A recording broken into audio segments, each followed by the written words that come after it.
Hey everyone, and welcome to another video. Tonight we have 2 hours of horror stories. I hope you all enjoy them. If you do, please be sure to drop a like rating. Let's see if we can reach 1,000 likes on this one.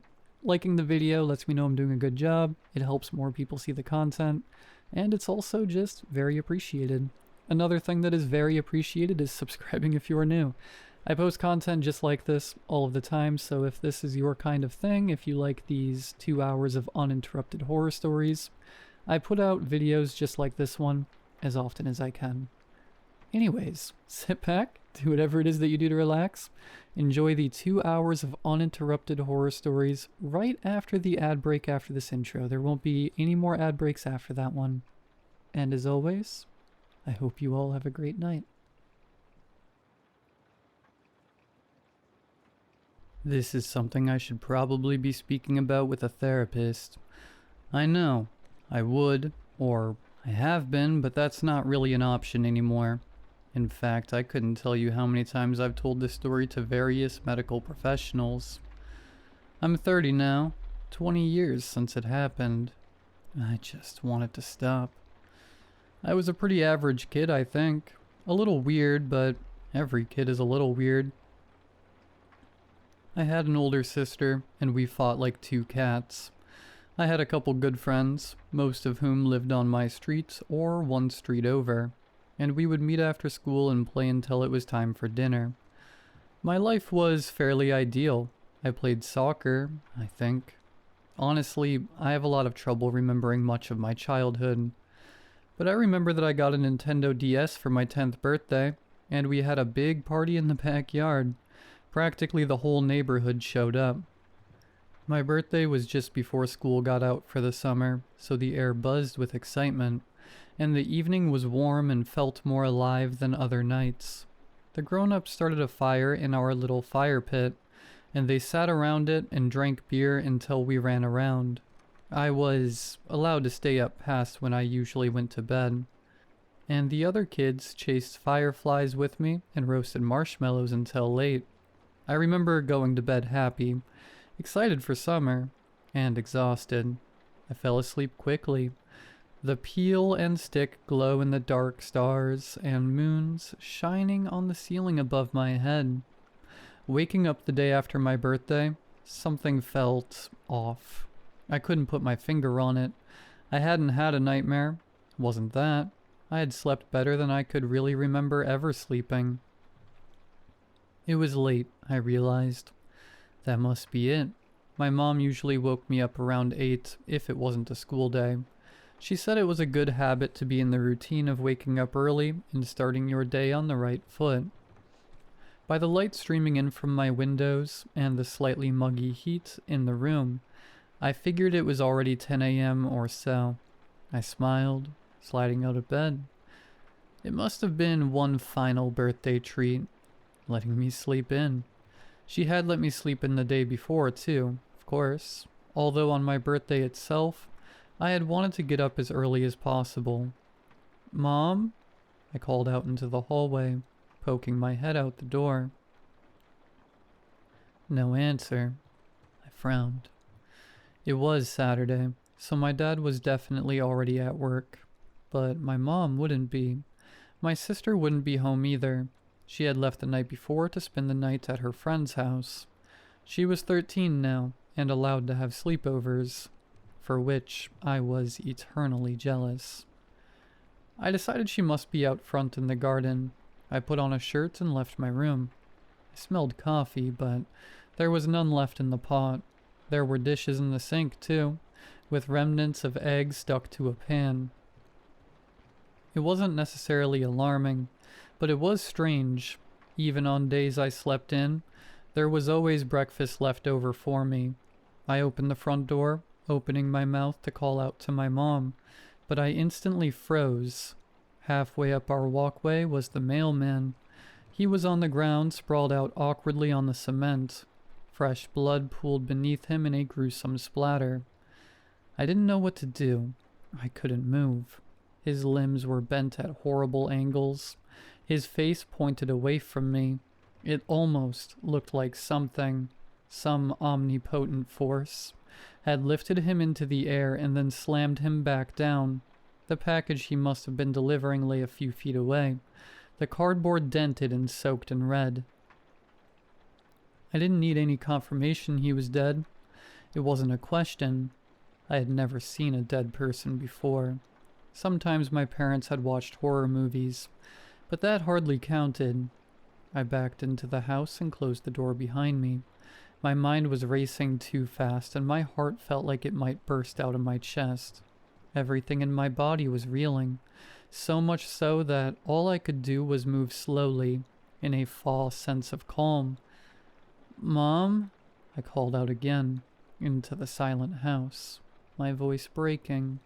"Mom, are you home? Something happened outside. Mom?"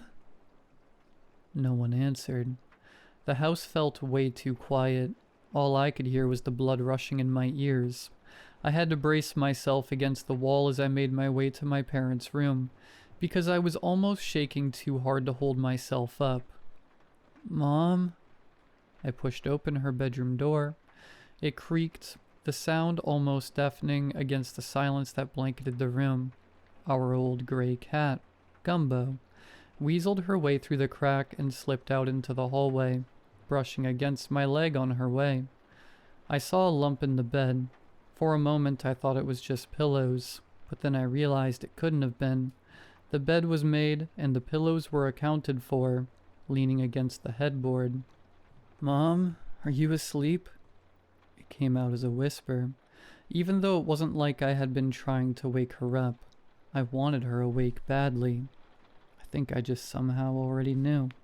Something was hanging in the air, the heaviness, like the whole world had been blanketed in a thing that was empty and hot and dead. A desert popped into my head, a place that was so far away from everything and completely devoid of anything, devoid of life. When I pulled back the covers, the shock washed over me like an electric zap. Every one of my veins and bones and muscles felt 20 degrees hotter than they should have been. There was blood everywhere. I could barely see any section of the sheets that wasn't soaked in it. It looked like the cherry juice we sometimes made from the tree in our backyard, squashing the berries with our hands and laughing as the sticky syrup trickled down our wrists. Her eyes were open. Her mouth was open too, wide open, like she was about to scream. I gagged, stumbling backwards and almost falling down. My legs felt like they wouldn't work anymore. I was in a daze as I stumbled back to the kitchen. The eggs on the pan seemed like they were mocking me now.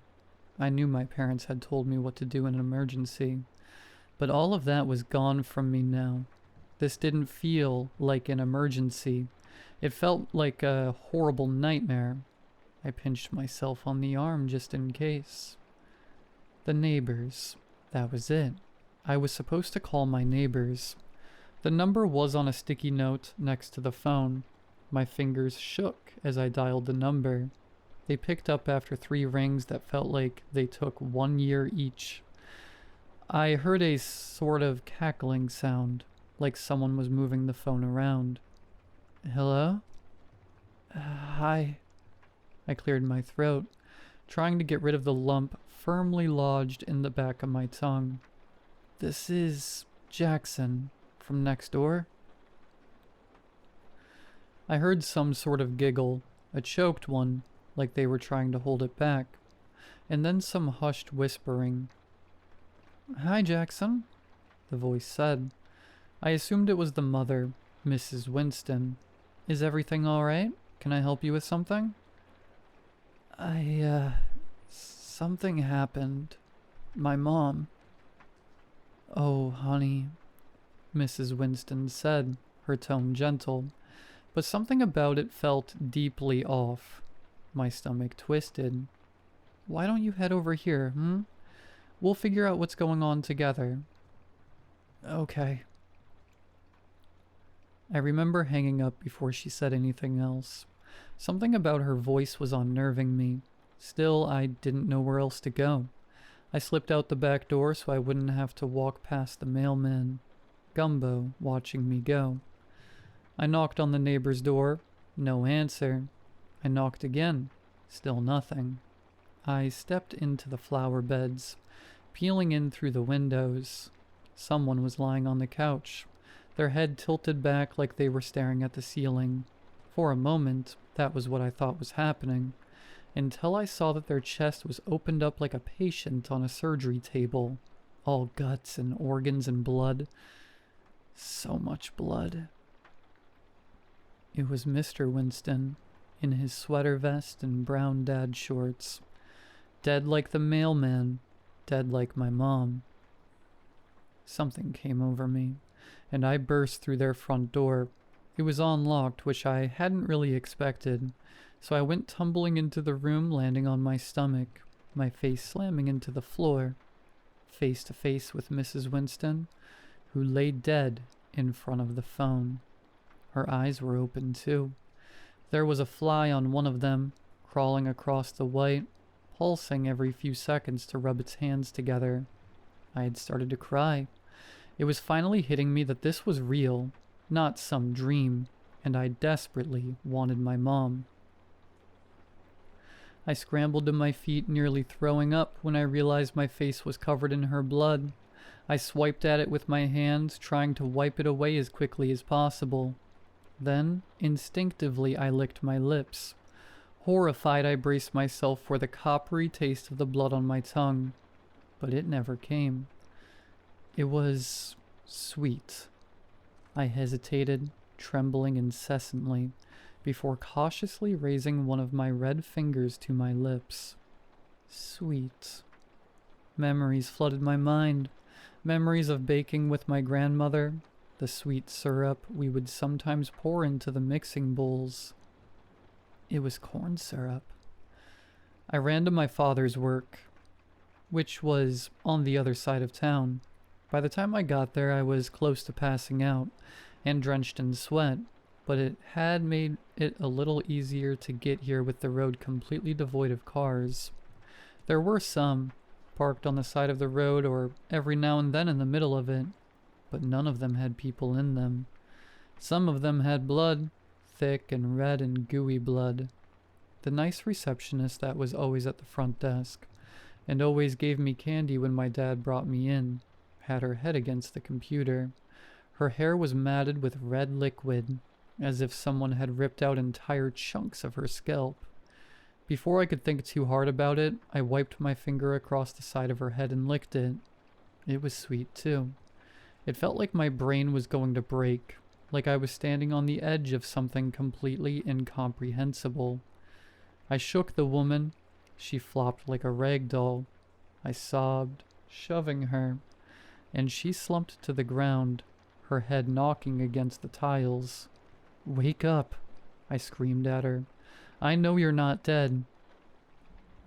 She didn't move an inch, just stared, unblinking, her mouth hanging half open. I ran into the room my dad usually worked in, scanning it for his workspace. I couldn't remember where it was, just that it was around halfway back, and close to the wall. In every cubicle someone was dead. Sometimes they look halfway peaceful, as if they'd been caught by surprise, but most of them were eviscerated in one way or another, entrails hanging out, bones showing, blood sprayed against the walls, even some with faces ripped clean off. It was like something unseeable had swept through the town on a rampage. But all of their blood was made of corn syrup. In a brief moment, I even touched one of the organs, something that looked like a strange, deflated balloon, and it jiggled, but more like plastic than a human body. At one point I swore I heard a giggle behind me. I whipped around, but no one was there. I found my dad at the water cooler, sitting against the wall, cone paper cup still gripped loosely in his hand. He stared straight ahead, blood leaking from his eyes, nose, and mouth, like he'd exploded from the inside. "Dad?" I whispered, grabbing his shoulder. "This isn't funny. Please stop." There was a strange look on his face that I could just barely make out through the red, almost like a smile someone would only make if they were trying very hard not to.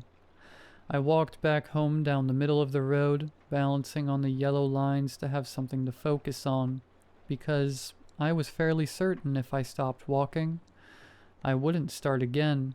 When I got there, I climbed into bed and I closed my eyes. I didn't know what else to do. Eventually, after what must have been hours and hours of lying there, I drifted off into a restless sleep. I woke up to someone shaking my shoulder. I screamed, scrambling away from them, immediately wide awake and terrified. "Whoa!" My mom backed away smiling. "Sorry, buddy. I didn't mean to scare you." I was breathing hard. I looked her over, clutching my chest. She was completely fine. She looked it, at least. She stood there in a white blouse and blue jeans, her hair tied up like always, her eyes bright and happy. What day is it?" Her smile faded, and she frowned a little. It was then that I noticed the smell of bacon wafting in from the kitchen. "It's Sunday, bud. Remember?" 2 days after my birthday, so yesterday had been real. "What happened yesterday?" She placed the back of her hand on my forehead, tutting softly. "Did one of those neighborhood kids you play with get you sick, honey? Do you feel okay?" I dropped it because I didn't know what to say. I convinced myself maybe I really was sick. Maybe it had been some kind of feverish hallucination. And I was so relieved to see her, I didn't want to think about any of it anymore. I went to eat breakfast, sitting at the table between my dad and my sister, and everything was normal. But when I left the house later that day, I saw it. On the walkway leading up to our house, there was something pink on the pavement, a faint pink stain, like something sweet and red and sticky had been recently scrubbed away. Like I said, it's been 30 years. I've been feeling like I had almost recovered from that incident. I had asked everyone I knew countless times about that day, but none of them seemed to have any idea what I was talking about. But still, I had almost let it go, and it had never happened again. Not until today. Today I walked into my therapist's office. It seemed strangely quiet. There was usually music playing, something soothing and soft, and there were people in the waiting room and at the front desk typing on a keyboard. But today, nothing. No one. Silence. I let myself into Dr. Sheldon's office, perplexed, which is when I found her dead on the carpet. Her blood sprayed across all the walls, even dripping from the ceiling. It was crazy. I know that. But I immediately tasted it. Sweet. I rolled her over and her eyes were open, a strange smile on her face. This time I did something I didn't think to do as a kid. I checked her pulse. She's alive. I don't know what to do. I can't believe they're doing this to me again. Do they think this is funny?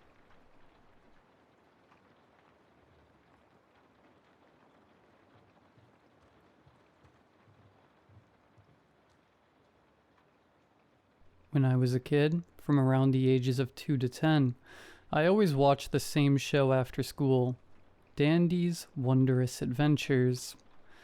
It was a show that I had kept tabs on ever since I was a baby. It had been with me since the beginning, and for good reason.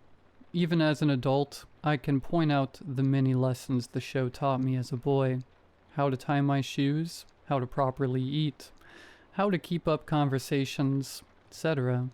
It was a much-needed show for a kid of my upbringing. My dad had died before I was born in a botched robbery, and my mother worked as a surgeon, meaning she was gone most of the day, coming back home around 9 to 10 at night. So, most of my youthful lessons were taught by the show. Every episode entered the same.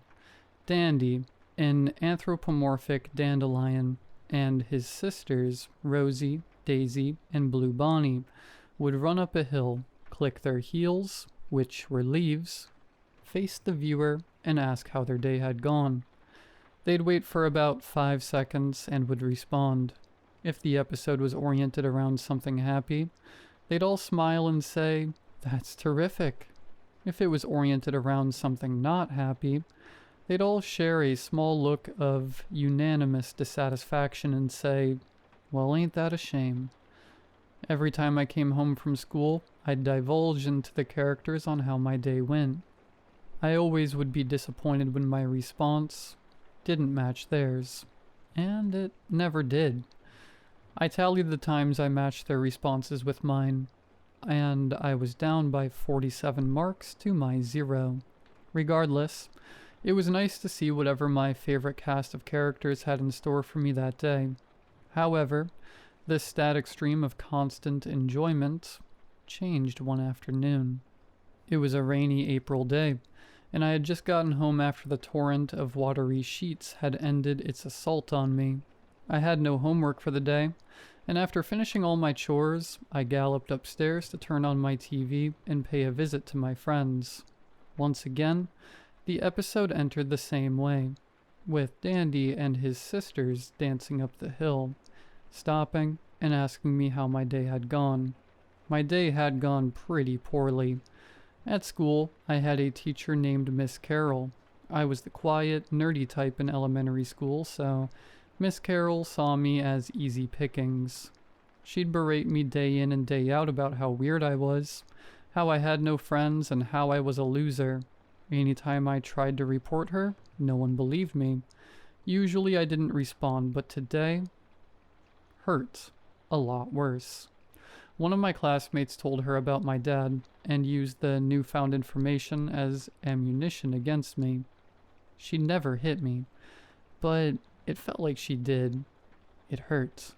I confided with Dandy on the issue, how much I hated her, how rude she was, and my anger towards her for being such a jerk. In my endless tirade about how much I deplored her, it had slipped my mind that Dandy hadn't said anything. It had gone well over 5 seconds, but they didn't speak. No interruptions, no exclamations, nothing. Silence. Even the music had ceased. Once my rant had subsided, I turned to look at the TV.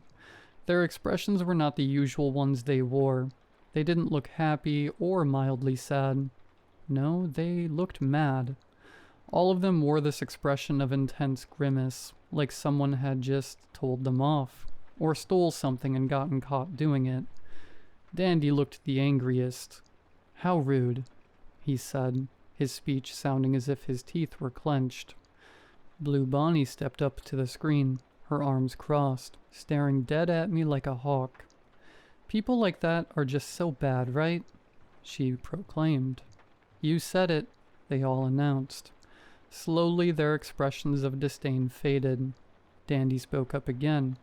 "Well, it's a good thing we're talking about bullies today, huh?" They all shook their heads in approval. The episode transitioned to a school area, where they all gathered in what I would guess was the cafeteria. It was rosily colored, with hints of bright pink, yellow, green, and red across all of the furniture in the room, ranging from tables to art, common colors for a kids' show. Rosie pointed at another flower. He wasn't a part of the usual cast, but they all regarded him with some level of knowledge. "That's Miss Wilkins. She's the worst," Rosie exclaimed. "She's the school bully here, and worst of all, she's a teacher. Everyone is scared of her," Daisy said. Dandy took his place in the center of the screen. "To get a bully off of you, sometimes you have to teach them a good lesson. Give them a reason to think twice before messing with you. Right, guys?" They all unanimously uttered and before turning all at once to the screen. Blue Bonnie looked at everyone else. "But won't you get in trouble for something like that?" she said. They all looked at her before turning back to face me. "To get a bully off of you? It's worth it." Their expression then changed to one of a kinder look, smiling warmly at me before returning to the hill. They all joined in unison to wish me good luck for tomorrow, as they always did, before the credits rolled. I was stunned. It was like the universe had aligned at that exact moment to help me with my problem, but it was the wrong solution. As much as I despised her, it wasn't worth it to get in a whole load of trouble for fighting a teacher. What good would it do to help my problem anyway? I'd have to do some serious damage to her for the bullying to cease. A simple hit to the nose would just make my problems worse. It honestly felt like the advice they'd had given me was, for the first time, bad. By that moment, the constant pitter-patter of rain had lulled me into a drowsy mess, so I decided to take a quick nap and recuperate. My head touched the soft, comforting surface of my pillow, and I slipped away into my dreams. Around 7:30, I awoke to one hell of a wake-up call. Wake up! It was violent, aggressive, booming, as though a prison warden was waking up an inmate. There was no friendliness in the command, no leeway, just rage. I popped out of my bed like a meerkat that had sensed an impending threat, but when I did, I saw that the TV had been turned on, and there he was, Dandy. However, strangely enough, his sisters weren't there. The background was dark, nearly pitch black, with only the moon present in the frame. The grass that was usually bright had turned sickly, adorning a new, yellowish color. "So you won't listen," Dandy said. His eyes furrowed into a deep, burning glare. "We are trying to help you with a problem, like we have for years." I didn't know what to say. It felt as if my body was stuck. Was this sleep paralysis? Was it a dream? "Do you not like us anymore?"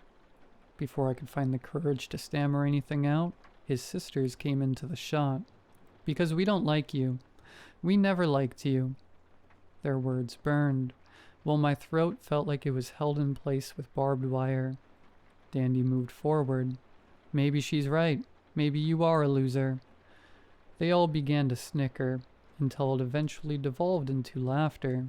They shot out snide remarks, comments about my hair, face, and anything they could latch onto. They even bit into my dad's death. "He probably did it on purpose. Who would want to have a son like you?" Rosie said. "I bet he faked his death to get away from you," Blue Bonnie said. "Or maybe he did it himself out of disappointment." Before Dandy could finish what he was going to say, I shut the TV off. I was a hot mess of tears, snot, and fear. Balled up on my bed, I couldn't bring myself to move until morning came. It was a Saturday, and Mom was at work still. She was at the hospital's best surgeon, meaning there were quite a few weekends where she'd be gone for half the day.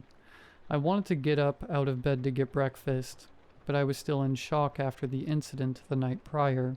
Was it a dream? Was it just my imagination? No, it couldn't have been. I felt everything.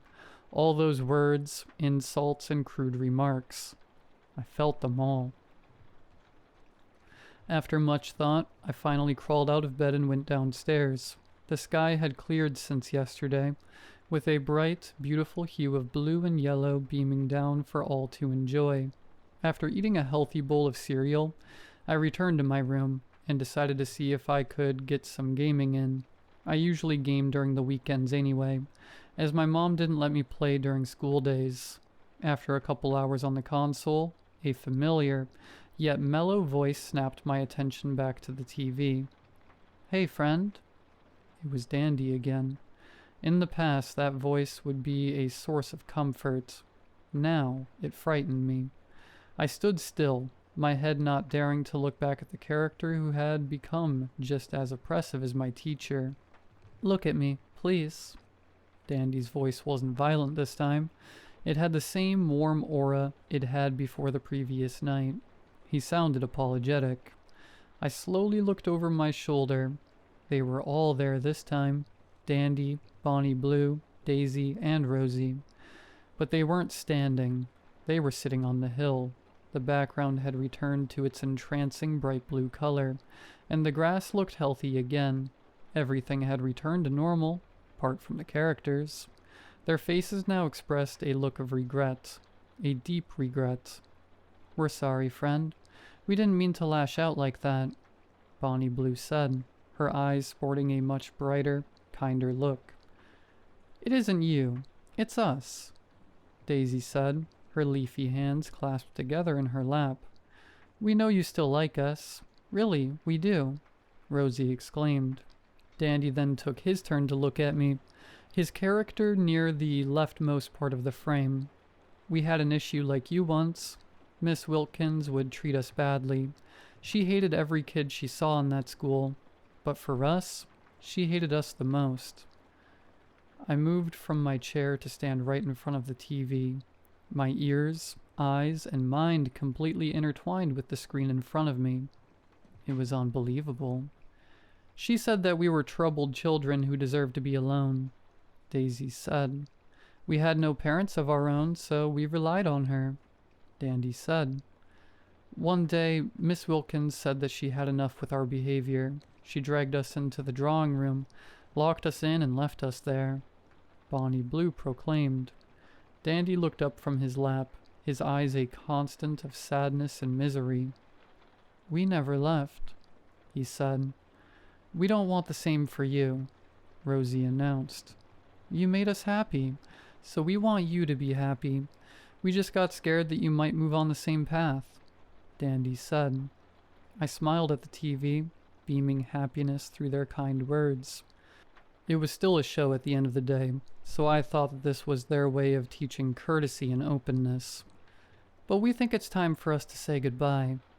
My smile quickly dissipated into a slightly open mouth, my eyes wide with surprise. "You're getting old now, big and strong, just like your dad," Daisy exclaimed, her smile replacing mine. "We've taught you all we can, friend," Rosie said. I grasped the TV, words slowly bubbling into my throat of pleas for them to stay. "We always cared about you, even when you were with us back there," Bonnie Blue said. They all stood up and took each other's hands, and smiled the widest smiles I'd ever seen them showcase. My head was pressed up against the glass panel separating me from them, my eyes a waterfall of emotion and distress. I begged for them to not leave. "Thank you for tuning in with us, friend," they all said. Slowly but surely the screen faded to black, and in big white letters the words, "The End," covered the TV. Then it cut to static. All that remained was me, weeping and shattered. Years later, on my 16th birthday, after a big party with my closest friends, of whom I had many at that point, my mom called me into the living room. I thought that maybe there was another present waiting for me, so I eagerly waltzed into the room with an immense pep in my step. But my mom did not share my enthusiasm. She looked sullen and tense. "Sit down, please," she said, her voice controlled and centered, yet anxious. I complied, my own appearance visibly moving downwards into a look of paralleled seriousness. "I know that it's your big day, but we need to talk about something I've been meaning to tell you for a while." What proceeded to be said to me shook the core of my world forever. My mom told me that, well, it was true that my dad had died in a botched robbery. He wasn't truly my real dad, and that she wasn't my real mom. I had lost my original family a year after I was born in a car accident on the freeway, after a truck had lost control and slammed into the side of their car.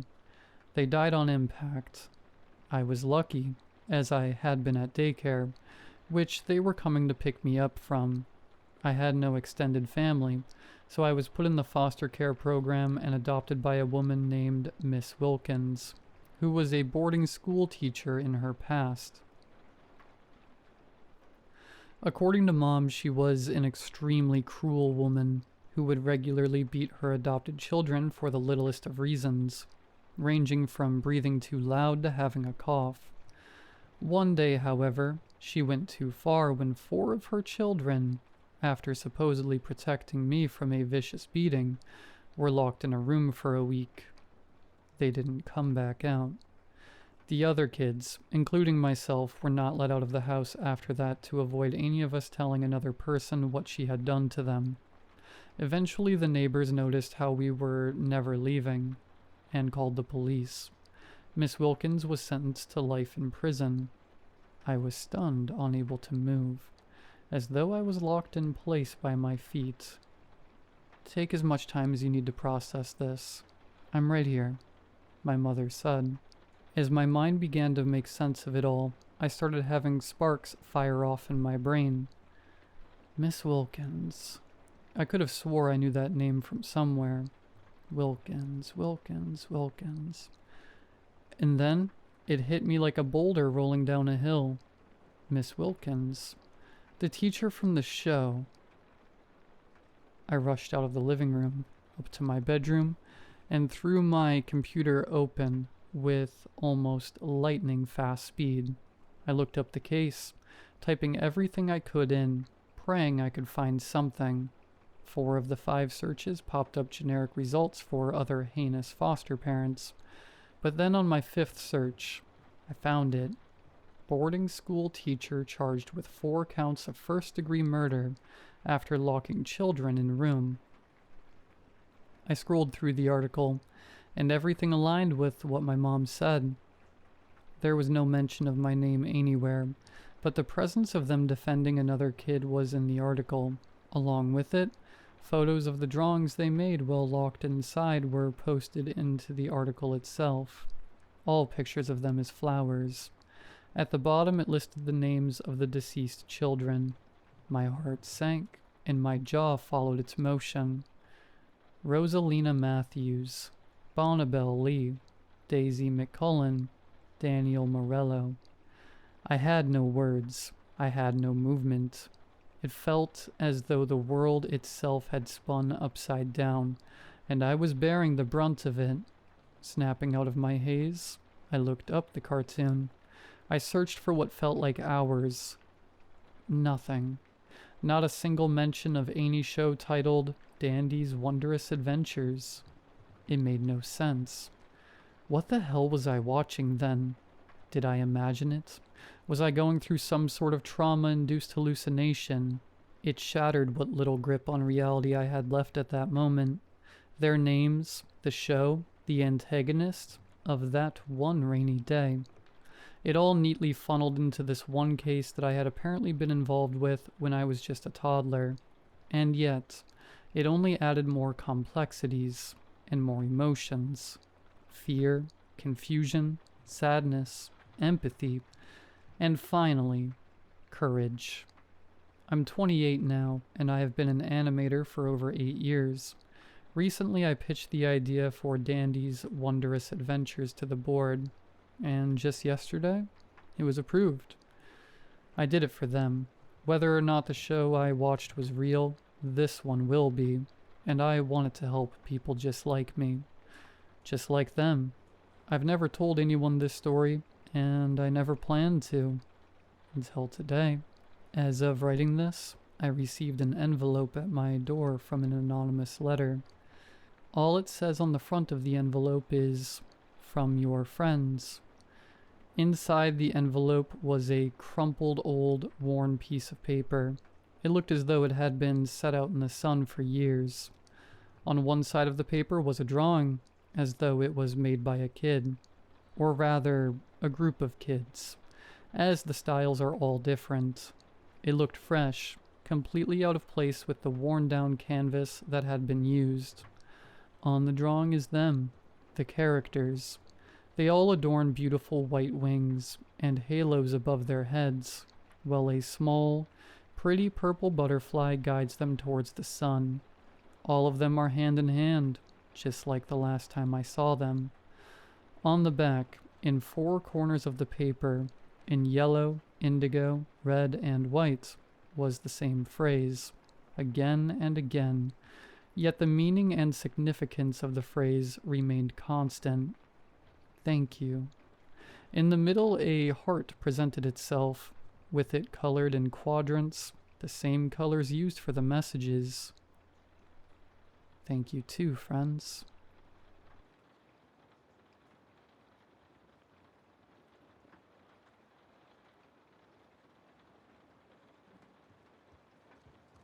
What I am about to tell you will sound crazy, but I need your help, so please, read. 3 days ago, my parents and my older brother went to my cousin's wedding. Me and my brother are not very fond of parties or my extended family, but since he's the elder son, my parents always drag him along to family reunions. To endure these ordeals, he always takes his earbuds with him. Since we moved to the current home about 10 years ago, things always went missing out of the blue. A key, a toy car, the TV controller, and there was no point in looking for the missing objects. We could search all over the house and never find them. Nowadays, when something goes missing, my father will say, "Forget it, and it will find its way back to you." And every time, without failure, he was correct. Because after a couple days or weeks, sometimes entire months, the missing item would be found in an incredibly obvious location. Me and my family figured this was a normal occurrence, easily explained by healthy faults in our memories and so on. So we got used to it and lived normal lives. On that fateful day, my brother could not find his earbuds, so I said the words that our father had imprinted in our brains. "Forget it, and it will find its way back to you." He nodded in agreement and said, "Hopefully it will show up soon." My father and my mother were already waiting for him in the car. I said my farewells from the front door and they left. I wish they didn't. I had spent that entire day reading Blood Meridian. In fact, I carried the book with me to the front porch, and as I was going back, I left the book on the dining table, to the right of the hallway that leads to my room. I sat down on my office chair and booted up my PC. I spent the rest of the evening playing video games. It was around 9 p.m. when I heard it. Thump. Coming from the end of the hallway, the sound of a hardcover book hitting the wooden floor. I figured it was my book. I must have left it in some awkward position on the table. I got up and opened the door of my bedroom. Then I saw it. A person, a creature, something about half my size. Just finishing a small jump from the right of the hallway to the left, the book laid in the right. At the foot of the dining table, I was immediately paralyzed. I had just stood there, like a deer in front of headlights.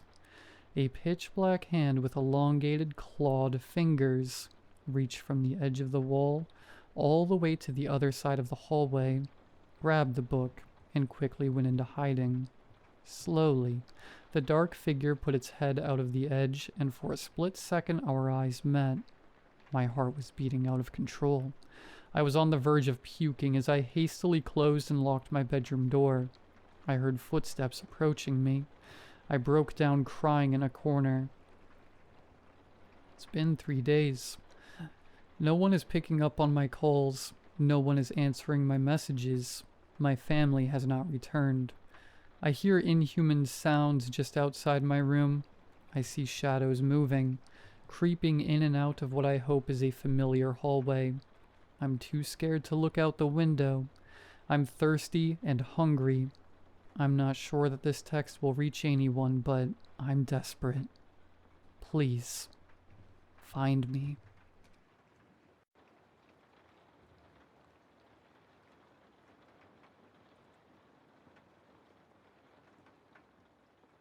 It started when I first heard the music.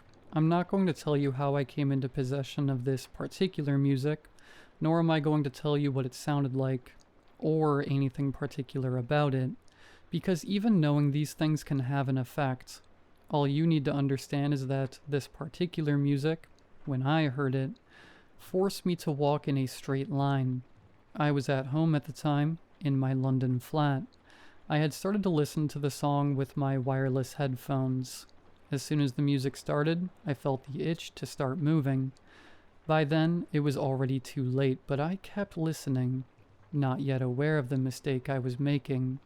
And then, just as the first track neared its end, I rose from the sofa, turned and faced the wall, and started walking.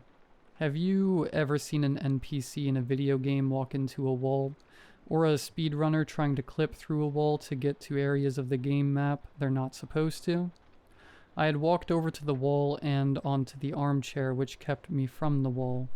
After standing on the armchair, I just kept walking into the wall, knocking off a picture frame. The thing was, the music was fresh to my ears and still playing, so its effect was at its strongest. I was completely lucid of what I was doing, but that part of my brain that would signal for me to stop simply didn't exist anymore. The closest thing I could compare the feeling to is being in the throes of an addiction, whether it be drinking or gambling or whatever. You know what you're doing isn't good for you, that you have to stop, but there's just something not there. The will, the care factor. Did it hurt headbutting the picture frame of my recent university graduation photo off the wall? You bet. Did I care? Certainly. I wanted to stop with every fiber of my being, but I simply couldn't. I kept going, walking against the wall, feeling the coarse wallpaper rubbing against my brow and rubbing at the skin. I think I lost a few eyebrow hairs in the process. In under a minute, I reached the corner of the living room. There should have been nowhere else to go, but stopping simply wasn't an option. I had hoped, though I couldn't stop, and I was pretty sure I was having some kind of stroke by this point, that reaching the wall would ease the burden to keep moving in a straight line. Thing was, I was already off the line, and it hurt, worse than any migraine, or worse than any flop sweat indigestion. And still the music continued to play in my head. I was on to the second track, but its effect was still the same. Keep moving. Stay the line. I reached for the door handle. Found it locked, so I took a moment to unlatch it. Then the door opened and I stepped out onto the small balcony, and I kept walking. This was where I feared I might walk straight off the balcony. Below there was a car, which I had to rapidly consider as the least worst option to jump down onto. Besides the car, which was a simple four-seater, all that remained was a drop which would likely break my ankles. That was when I discovered some freedom to my situation. I didn't have to simply fling myself over the balcony. There was no stopping, but I had a tiny bit of my brain to work with to decide how I would get back to the true line. Instead of just up and overing myself over the balcony railing, I stopped, climbed over carefully, and then did my best to control my fall onto the car. I landed with a thump, landing squat, and the car's alarm started going off. It was midday, so the odds of people nearby seeing what I had just done was high. Did I want them to see me do it? What if they thought I was trying to do damage to the car on purpose? I moved down to the front of the car and slid on down the front windscreen on my butt. I was wearing slippers when I started playing the music. They looked like large, fluffy monster paws. I was also wearing baggy PJ bottoms, a loose-fitting gray t-shirt with short sleeves, and a navy bathrobe which was currently untied. My mobile phone was tucked into my right bathrobe pocket, and I had the headphones on my head. The only other item of note on my person were my glasses. I'm nearsighted. On the ground, I just kept walking, moving diagonally across the estate. Should I shout for help? I thought. The music was so loud it was making it harder to think, too. I thought about taking the headphones off, but the idea of doing so made me almost keel over and vomit. I passed 2 cars on the edge of a large estate building, and approached a small garden area with a path which led through the middle part of another complex. I knew the true straight line would take me through the very thick green bushes ahead of me, but I found I could muster enough willpower to walk onto the concrete path. It was like a bargain with whatever it was about the music that was forcing me to keep on the line. I'll return to the line immediately after. Just let me walk around, I thought, and found I could do just that. I walked the path, stomping ahead in my big goofy monster slippers, and kept going. This took me through a garden area, and then into a small car park. It seemed at first the natural progression was to leave the car park through the way the cars would exit on the right. But that, I quickly discovered, was way too far from the true line. So, like when I had walked to the corner of my living room, I had to walk to the corner of the car park too. Throughout all this, I tried to understand why it was I couldn't find the will to take my headphones off, or to stop walking altogether. It didn't help that it felt amazing to stay on the true line. Better than taking off socks after a long day. Better than the first sip of a freshly cracked open can. Better than Friday night at the end of the work week. And that was just the start of my love of true line. At the corner of the car park, there was a little hut-like structure. I walked to the edge of that, climbed over a metal railing, when I walked through a small tunnel to the other side of the estate building. This put me onto the pavement on the other side, and then I walked into the road.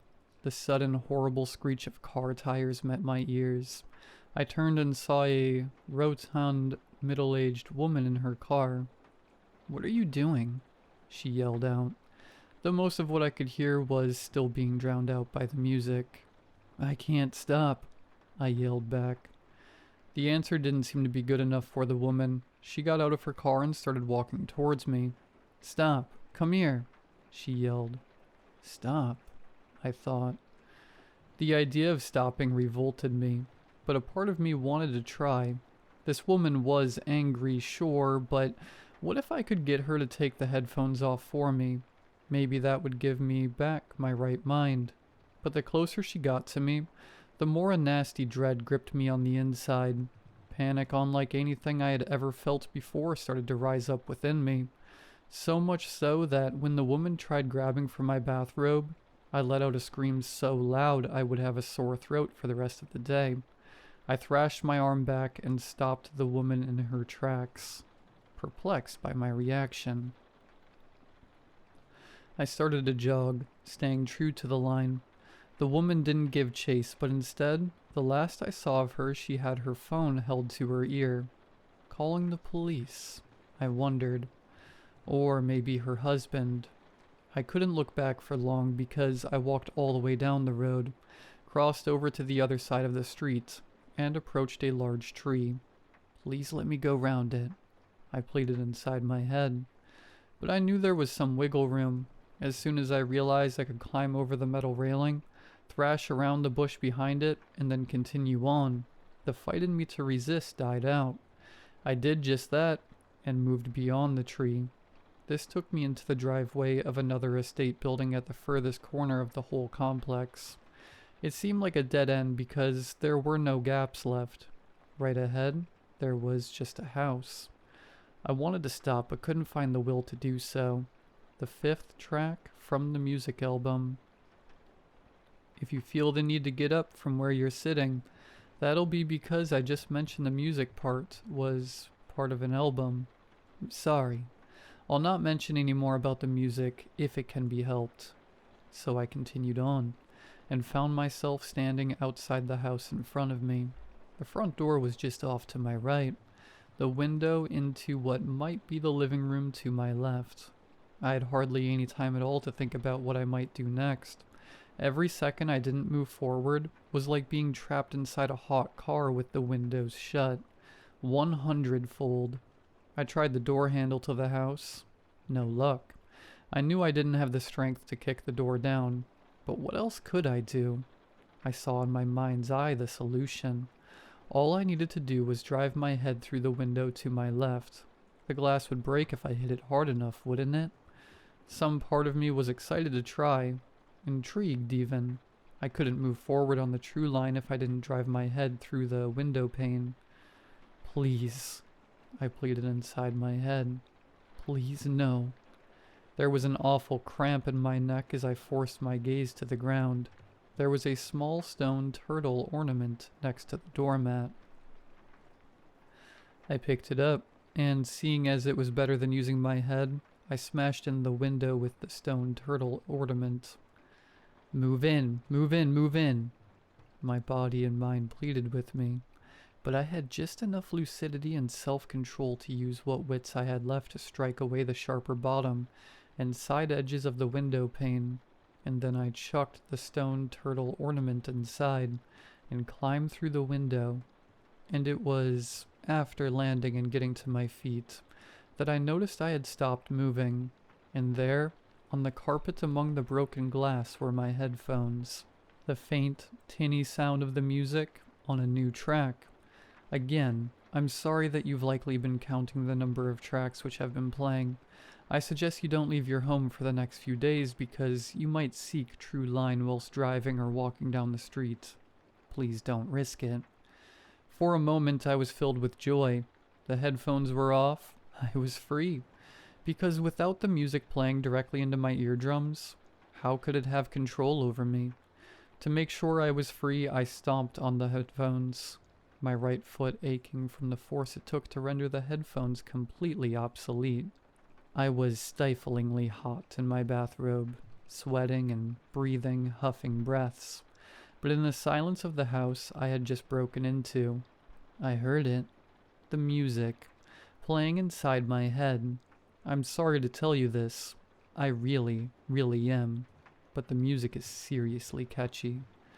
I turned around to face Trueline and kept walking. It's been a while since it all started.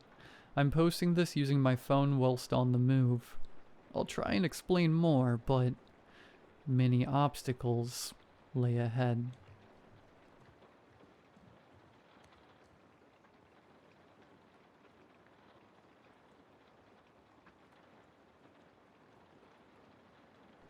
It was a warm summer night in the back county of South Carolina. I recently moved from the north, so I wasn't familiar with how to get around yet. I had just had dinner with my grandparents and cousins, and was in the middle of my 45-minute drive back to my apartment. I always keep my phone on a holder while driving, and only touch it when I'm skipping through music. It started with my GPS malfunctioning, ending my map and destination, and then suddenly going back to normal. I didn't think anything of it due to some spots having crappy cell service. I continued to drive down the road, bouncing my head to 2000s throwbacks and occasionally sipping my Red Bull. I have a habit of unconsciously checking the time when I go to check how fast I'm driving. That's when I noticed my clock was an hour behind. I immediately tapped my phone, which showed the time. 2 hours behind. I instantly grew confused. I thought I had just left after 6 p.m., and it was now nearly 8 p.m. Suddenly my GPS froze, and I desperately tried to fix the jam, all while driving down a dark road. The only light came from my headlights. Then my GPS turned back on.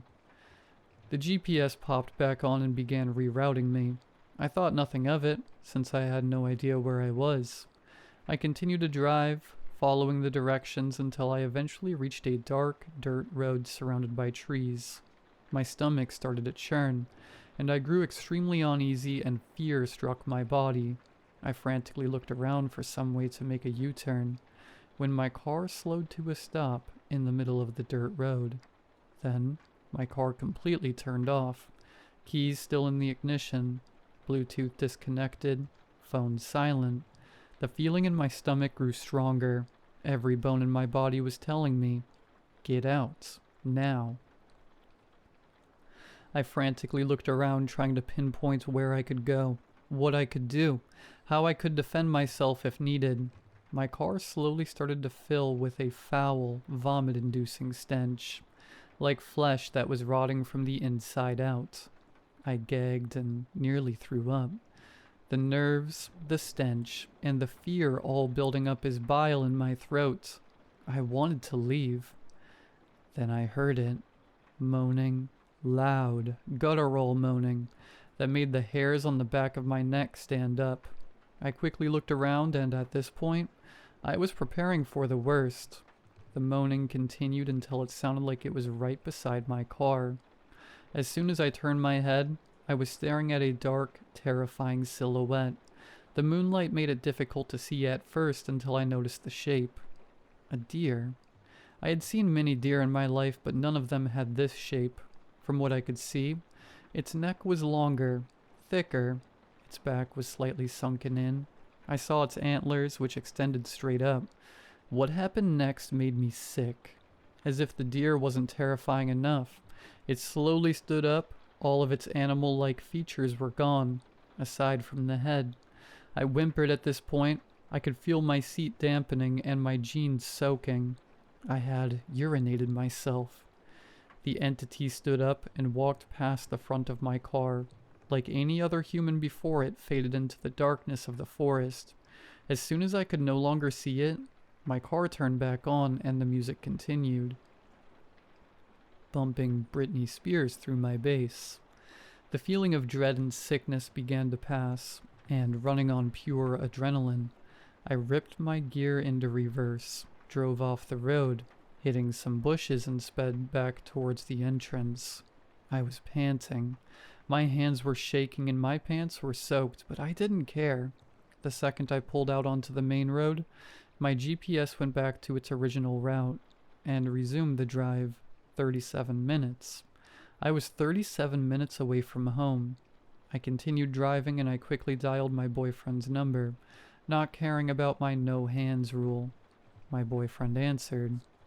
"Hey, you on your way home?" I immediately began pouring out everything that happened.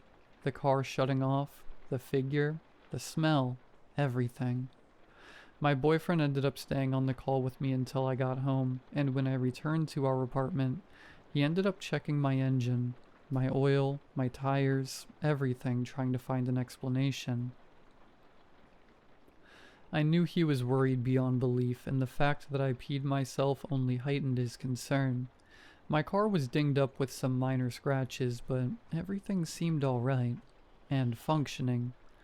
Later that night, after I had showered, changed into my favorite pajama set, and watched our favorite Twitch streamer, I pulled out my phone and began the GPS to my Nana and Papa's house. I probably spent an hour trying to find the dirt road I was on.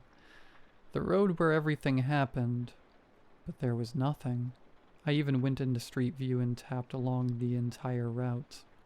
No dirt road, no location that even remotely resembled the road I had driven down.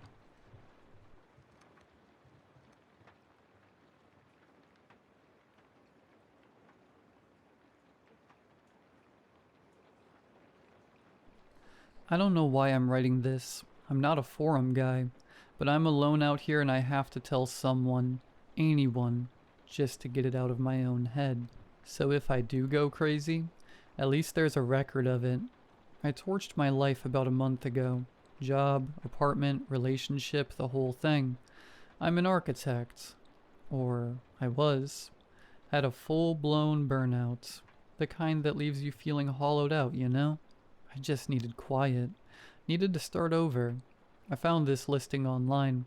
A house going for practically nothing. The catch was its location. The middle of nowhere, in a derelict 60s housing development that went bust. The town's name is Ethelberg. Sounds perfect. A place where the world couldn't find me. When I got here, it was even deader than I'd imagined. A ghost town of asphalt and weeds. Perfectly laid out streets that led nowhere. Rusted streetlights standing like skeletal sentinels. All the houses were identical. These sad little copy-pasted boxes. All of them empty and rotting. Except mine. Mine was clean. Too clean. Like someone had been here a week ago and scrubbed the place down. The first few days were bliss. The silence. I'd forgotten what real silence was. Not city quiet, which is just a low hum. This was a deep, heavy quiet that felt like it was pressing on my eardrums. I started unpacking slowly, starting to feel human again. That's when the little things started. The first thing, it was a picture frame, an old photo of my parents.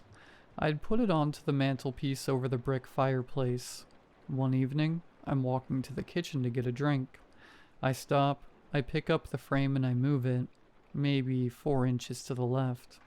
The thing is, I don't remember deciding to do it. My hand just did it. Like an autopilot thing, you know? Like when you're driving and you suddenly realize you don't remember the last 5 miles. But after I did it, after the frame was in its new spot, I felt this wave of calm, relief. Like an itch I didn't know I had was finally scratched. I figured, okay, whatever. Stress, nerves, it's a new place. I'm just settling in. A few nights later I woke up, not because of a noise, I just woke up. Eyes wide open in the pitch black. I wasn't in my bed, I was standing in the kitchen.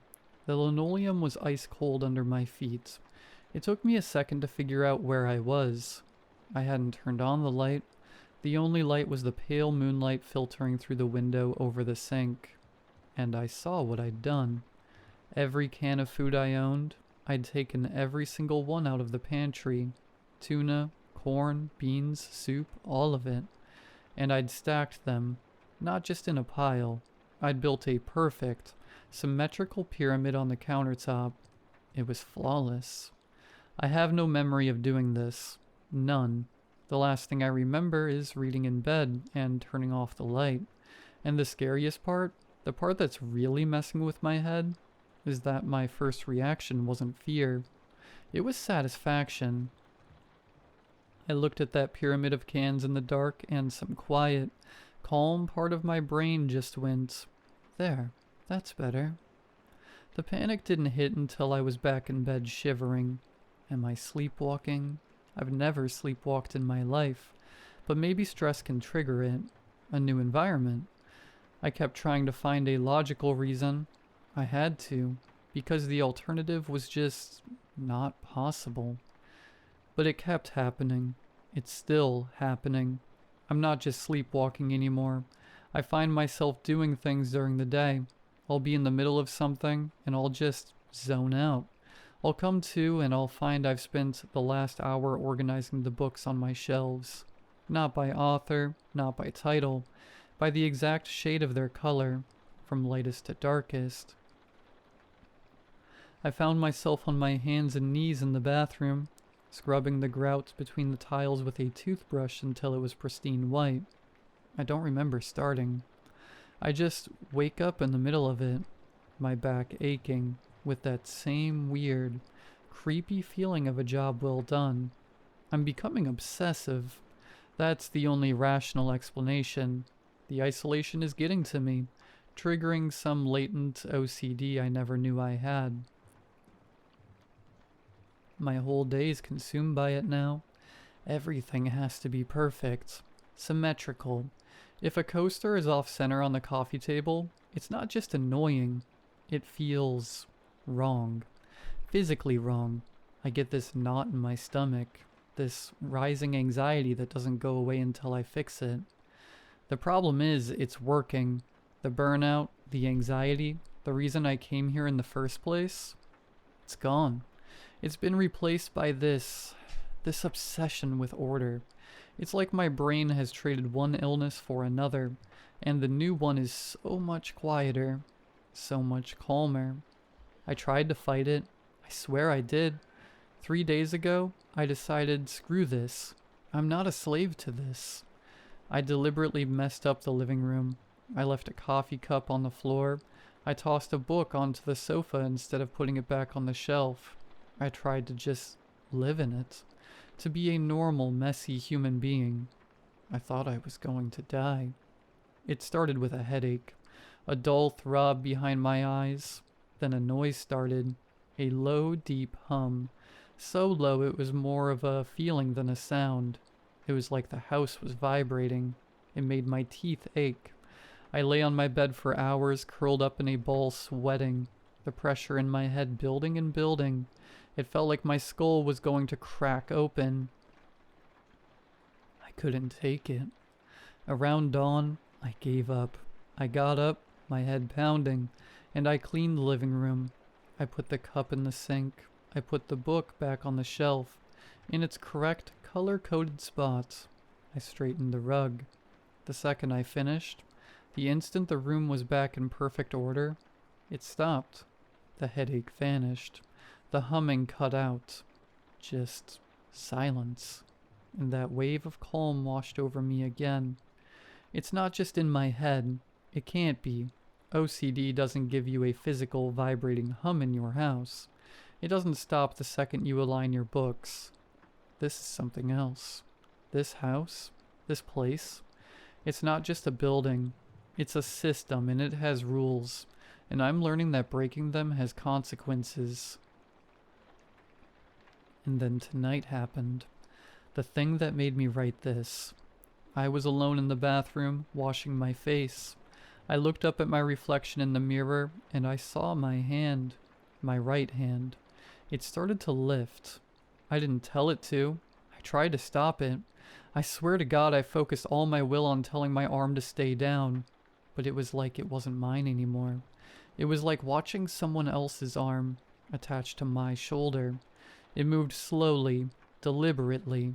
I watched, frozen in horror, as my own index finger touched my forehead, and it started to draw. An invisible pattern on my own skin, a spiral with straight lines coming from it, like a stylized sun. I could feel the light pressure of my own nail. I was staring at my own eyes in the mirror, wide with terror, and I couldn't do a single thing to stop it. I was a prisoner in my own body. Probably lasted 10 seconds. Felt like an hour. Then it stopped. My arm dropped to my side. I had control again. I shakily raised my other hand to my forehead. There was nothing there. No mark, no scratch. But I know what happened. I saw it. I felt it. It's not just about the things in the house anymore. It's not about arranging books or cans. It's starting arranging me. I should leave. I know that. A sane person would be packing a bag right now and driving until the sun came up. But I can't. The thought of leaving this house, of leaving anything out of place, it fills me with a kind of dread that's worse than the fear. The thought of the headache, of the humming. And there's something else. The real reason I'm still here. Since this started, since I've been following these rituals, I've been productive. I'm an architect. I design things. I hadn't been able to draw a straight line for 6 months. My creativity was gone, burned out. The other night, after one of the arranging episodes, I sat down at my drafting table and I started to draw. It just flowed out of me. The lines were perfect. The concepts were clear, brilliant. In a few hours I'd designed a structure more elegant and complex than anything I'd managed in my entire career. It was effortless. I wasn't even thinking. I was just the hand holding the pencil. I looked at the finished drawing and I felt that same familiar feeling, that deep, profound satisfaction, the feeling of perfect order. I think I understand now.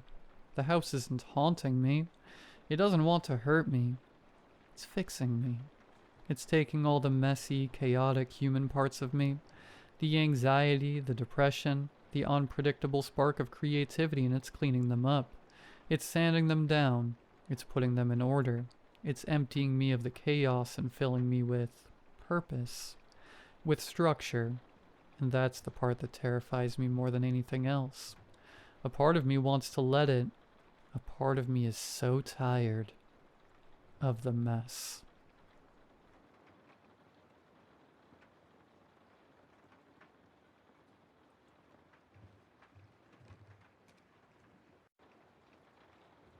Despite its fresh paint and polished mosaics, the house felt lived in from the moment I stepped inside.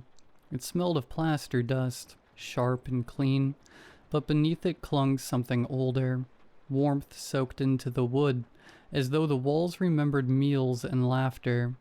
Odd for a place so recently renovated. A fact the realtor had repeated almost to the point of insistence. I told myself I needed that renewal. The move wasn't about square footage or mortgage rates so much as distance. From the old job, the hostile boss, the endless small office wars. The new position promised steadiness. A manager who listened, colleagues who minded their own work. A clean start, and this house was meant to be the reward. The kitchen drew me first, counters stiff beneath my hands, hinges creaking as if relearning motion, the fridge humming in steady breath.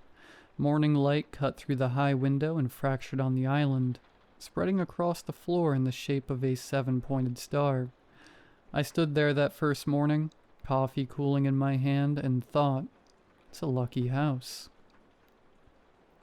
Everywhere I walked, the house seemed to move with me.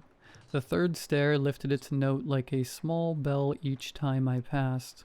Drafts curved faithfully toward the living room. Doors leaned shut with the softness of pages closing. Rooms guided me always inward, until I found myself where the house seemed to want me. The living room. There, comforts gathered in full, cushions slumped warm from the sun, a rug that hushed each step, ceiling beams converging overhead like carved beads. The room wasn't quite square, but softened, 7-sided, as if shaped more by intent than design. At twilight the beams looked ornamental, suspended like charms. Even the basement carried that stillness. Its door, freshly painted and oiled, caught the sun as I passed, glowing for a moment before dimming again, as though the house drew its breath inward. I never went down until that power failed one evening. Flashlight in hand, I turned the knob. It yielded easily. The air was cool, mineral, faintly sweet, like my grandparents' wine cellar. Moonlight spilled through the narrow window and fell in neat, careful lines. The floor was too smooth for a basement, the concrete sanded down as though someone had gone to lengths to erase its roughness. The breaker box gleamed against the far wall, its switches aligned like teeth.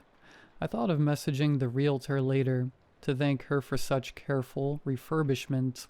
It was rare to find a place where even the hidden rooms had been treated with such care. I didn't properly meet my neighbors until the third week.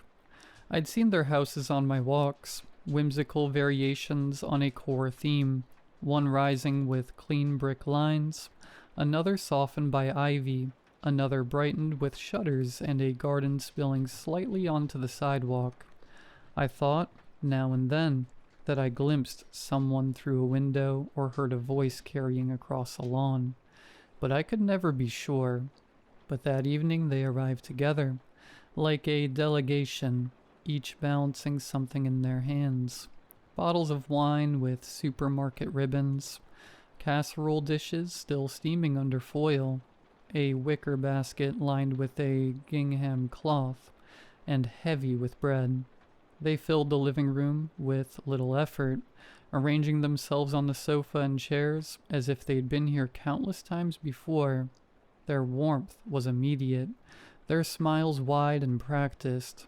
In minutes the house was alive with the clink of glasses, the soft scrape of cutlery on bone china, and voices tumbling into laughter. The food was wonderful, shockingly so. I helped myself to second, third, even fourth servings of lasagna, and tried not to sound overeager as I praised the couple who had brought it. They only exchanged a knowing glance, smiling like proud hosts, though it was my house. At one point the drawer in the kitchen island jammed as I reached for extra cutlery. I tugged uselessly until one of the men chuckled and brushed past. "Let me," he said. A moment later I heard his steps on the basement stairs. He reappeared almost instantly with a screwdriver in hand, triumphant. "Managed to find it quick enough," he laughed, as if the tool had been waiting for him. Later, one of the women excused herself to use the toilet. She stopped halfway down the hall, asking which door it was. "Just the next one on your left," I said. "Ah," she replied, nodding with certainty, as though I had only confirmed what she already knew. Curious, I asked, "Did you know the people who lived here before me?" For a heartbeat, the room seemed to pause. Then one of them nodded, smiling as he set his glass down. "Oh yes," he said. "We knew them all." Another added with a chuckle that was just a little too smooth. "We know this house very well indeed." By the time the plates were scraped clean and the last drops of wine drunk, I was flushed with warmth, not only from the alcohol, but from the strange sense of inclusion, of being woven seamlessly into their circle. At the door they thanked me profusely, as though I'd hosted them, pressing my hand or patting my shoulder before vanishing into the night, with their emptied dishes. I locked the door behind them with a kind of satisfaction I hadn't felt in years. The house glowed with the after-image of company, the faint perfume of bread and wine, the hum of laughter still clinging to the walls. For the first time, I thought, perhaps I could belong here. I doused the lights room by room in a slow, meditative rhythm, the old floorboards creaking beneath my steps, until only my bedroom glowed faintly upstairs. Later, with the window cracked open, I sipped the last half glass of wine and let the cool night air wash over me. The houses across the street were still lit, squares of gold burning against the dark, yet no shadows moved behind those curtains. No silhouettes passed in front of lamps. The facade stared back at me, silent and blank, glowing only to insist they were alive. I told myself the neighbors must simply be tired after the long dinner. The thought soothed me. I lay down, listening as the house settled around me, boards easing, pipes sighing, and just as sleep began to take me, I heard it. Something deeper, muffled, rising from beneath the floorboards, a sound almost too faint to catch, like the house itself had sighed. The next morning, sunlight slipped through the blinds in its usual pale strips. I showered, dressed, made coffee, ordinary rituals, grounding me in the start of another workday. But when I stepped outside, briefcase in hand, I noticed the street was as empty as the night before. The same houses stood in their neat variations, lights still humming in windows, but not a single person stirred. No slamming of car doors, no joggers, no children waiting for the bus. Even the air seemed to hush itself. Was it always this quiet in the mornings? I lingered longer than I should have, scanning for the slightest sign of life, until finally I muttered that it was none of my business and walked on. Work passed on eventfully, but in a good way. A respectful, peaceful work environment, where everyone just sat down, got their work done without fuss, where exchanges in the break room felt like breaths of fresh air, rather than heavy with tireless gossip and backhanded compliments. Yet when I returned home at dusk, I kept noticing how quiet it all was. The houses lit like stage props, but no cast to play their parts. I unlocked my door and stepped inside, feeling a strange relief to be swallowed again by my own silence. It was peaceful here, wasn't it? Quieter than anywhere I had lived before. This was the kind of life, the kind of neighborhood I'd always aspired to live in. But as I moved about the evening, reheating my leftover casserole, thumbing through a new book, readying for bed, the quiet never really settled in. I kept catching myself looking out at my neighbor's window, hoping for some sign, any at all, of movement, but it never came. A peculiar sort of liminality where you felt alone, yet not. Something about the way the pipes kept knocking deep below the basement every half hour or so kept me ever so slightly on edge, too. That and the way the basement door glowed in the setting sun, in hazy hues of crimson melting into amber, like the threatening flare of some watchful, venomous creature, made me wary of it. But of course, the power went out again that very night. Hilarious. I grabbed my torch, reluctant but resigned. I sighed before flicking it on, and navigating my way down to the basement. In daylight, the house felt calm, almost protective, as if its walls had been storing quiet for years and were willing to share it with me. But at night, without the ambient, low light filtering through curtains, the silence seemed to sharpen. The hallways felt longer, the corners heavier, the ceilings higher, Every pane of glass reflected my own movements back at me, as though something else were watching just behind. And then there were the faint pinpricks I sometimes noticed only in the darkest corners. Tiny red motes, too dim to be dust, too steady to be tricks of my eyes. I told myself they were from the appliances, some on-scene standby light or sensor. Still, once seen, they followed me, like scattered eyes half buried in shadow. I began to suspect that the piece I'd admired by day was only a mask, and that in the dark the house showed its truer face. The door swung open soundlessly as I opened it. A scent met me, cold and strong, carrying with it a scent that reminded me of neither mildew nor dust, but something much earthier, like disturbed ground.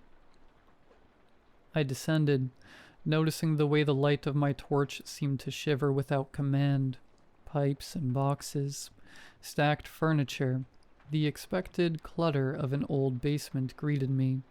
I found the fuse box, flipped the breaker, and heard the house above me click and hum back to life. I was about to turn and leave, but something about the way the dust particles caught in my torch beam, as if tugged by a draft from deeper in the dark, drew my attention. I followed it a few steps past the reach of the singular bulb overhead, until my torchlight met a section of the wall where the stone looked different, rougher, and lower to the floor. Half hidden behind a shelving unit, I thought I had seen it opening.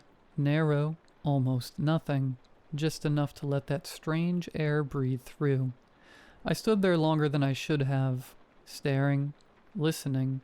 It felt like the house was holding its breath with me.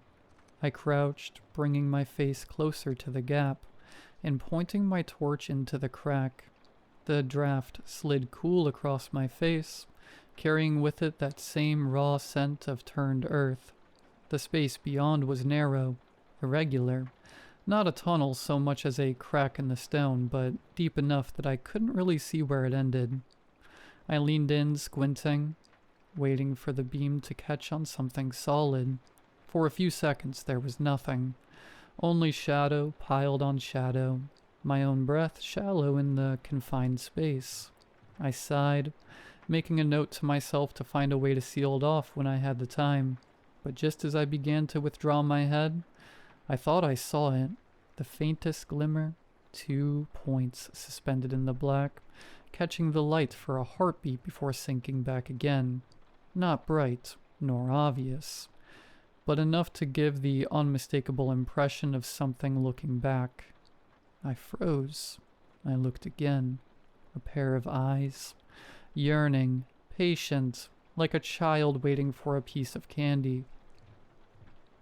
Unsure what to do, I wordlessly stood up and headed back up, too afraid to react.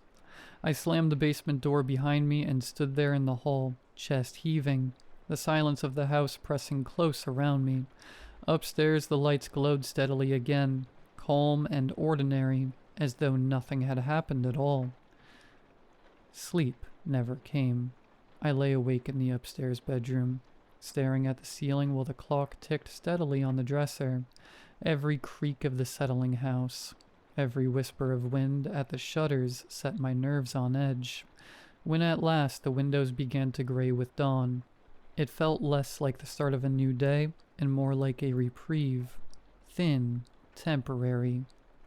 The neighborhood outside was the same as before, lawns trimmed, curtains drawn, driveways empty. The house simply sat still and shone with their quiet lights. I told myself it was nothing. Maybe everyone simply had places to be earlier than I did. Regardless, walking to the car, I couldn't help but feel the weight of 100 eyes, all on scene behind those curtained windows. Work did not go well. I sat at my desk, fighting to keep upright, fumbling simple tasks, letting emails pile without answer. By midday, my supervisor frowned and then sighed. "You're no good to us half asleep. Go home. Get some rest." I didn't argue, but I didn't really want to go home either.